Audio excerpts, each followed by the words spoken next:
Time now for the morning rush. We're waiting to learn if the man arrested on suspicion of stealing a truck will soon be charged for a deadly hit and run. This is why. 30-year-old Juan Ramirez is charged with stealing the truck. A criminal complaint states the truck had the same license plate number as the stolen truck police say hit and killed 15-year-old Manny Tapia. Chris. Crystal, let's take a look at that weekend outlook. We're going to see precipitation chances increase for the entire state, including the metro. Notice by Friday, that's when we kind of see an uptick in the activity, 30% chance of showers and storms, and that increases to 50% on Saturday and Sunday. And we're talking about temperatures falling into the upper 80s. David?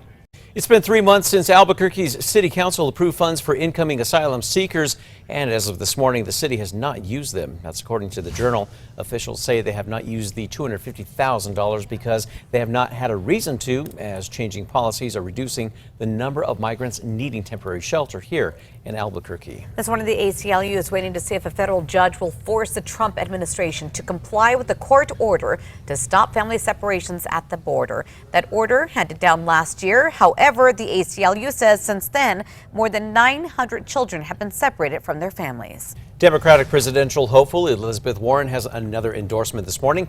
Representative Deb Haaland is announcing that she is backing the Massachusetts senator. Now, Haaland says it's Warren's priorities for helping working families, approach to student loan debt, and policies that affect Native Americans as to why she has decided to lend her support. APD says its internal affairs unit is finished reviewing roughly 300 old use of force cases, most from 2017. There will not be any new punishments handed out, though. APD says officers, too much time has passed, rather. APD says those cases came before the department put a new, more thorough system in place. An art installation at the southern border is going viral this morning, showing kids on both sides getting a chance to play together. Seesaws were installed between the border fence and Sunland Park, New Mexico, which is separated from Juarez by a steel fence. Now, the idea originated back in 2009 by professors from UC Berkeley and San Jose State University. Rio Rancho Police Department will continue looking into an Instagram account they say was pretending to be them. The city says the fake account was posting on social media for about 1 week before anyone noticed. As of yesterday, the account name has changed.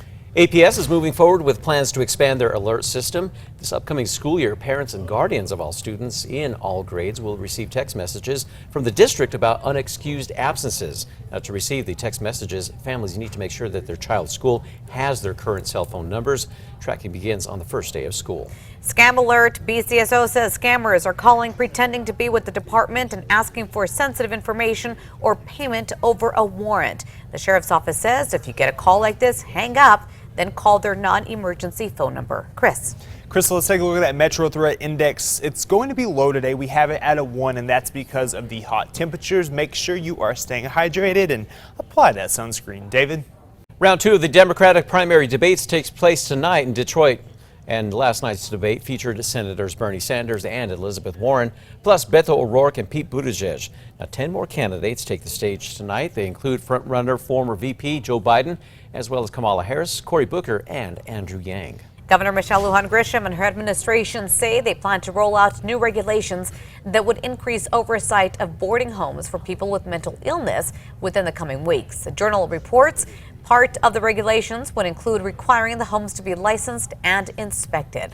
The city will now begin a project to restripe 2 busy roads in downtown Albuquerque and eventually add a bike lane to Lead and Cole avenues. Now, they're also adding more parking on Cole. Crews will not get rid of any existing driving lanes, but they will be narrowed to slow traffic. Now, the project should finish up in the next few weeks. Starting next week, you can expect delays while driving along Central. This is so the Water Authority can finish up a project. It's just east of the Broadway near the Edo Art Station. Drivers will be forced into the ART lanes, which should normally be off limits. They may be congested there at times. However, traffic will be open in both directions. Happening today, the Flying Star Nob Hill will close for renovations. The restaurant says it's an effort to contribute to the revitalization of the area. Local businesses have even made their new slogan, Viva Nob Hill. The restaurant is set to reopen by mid-September. See for yourself. This morning you may run across some billboards that are popping up around town. They want to know what you love about Albuquerque. It's all part of a new positivity campaign called Love My City, making its way across the country. Just head to any social media sites, use the hashtag Love My City to participate. Also this, New Mexico United, they're going to be returning to the pitch tonight against El Paso Locomotive FC. With 14 games left to play, New Mexico United will host the game and a chance to enhance their playoff position, all for the postseason. The last time they played, El Paso was a draw for that game. Game time for tonight set for 7 p.m. All right, pet owners, listen up. Beginning August 6th, the Animal Welfare Department will offer free microchipping to all Albuquerque residents. Pet owners can take their animals to either the West Side or East Side shelter. No appointment is needed. The promotion runs through the 11th. Chris. Let's get a look at that morning drive. Everything flowing very nicely out there along I-25 as well as I-40. See all the green on the map? Yep, that is good news. We are not reporting any major accidents or slowdowns at this hour. We're taking a live look at the Big Eye, and you can see everything moving very nicely as that sun rises over the metro. David, back to you. Las Cruces family is now going the extra mile to make sure that their son's 10th birthday was extra special. Jesse and Liz Kriegel say that their kids love Meow Wolf, but when they couldn't make it to the art exhibit for their son Roman's birthday, they brought Meow Wolf to him, complete with the iconic laundry machine and other characters from the collective. It was all created by the family. I love it. Good job. Welcome back. Time now for the 5 facts. Start with number 5 here. You'll likely see them during your morning drive. Billboards popping up around town wanting to know what you love about Albuquerque. It's all part of a new positivity campaign making its way across the country. Love My City is the newest campaign by the National League of Cities to bring together local leaders and residents to shine a light on what they love the most. To participate, just go to any social media site and use the hashtag Love My City. At number 4, there is a phone scam warning out this morning. The Bernalillo County Sheriff's Office says scammers are pretending to be with the department and seeking sensitive information over a warrant.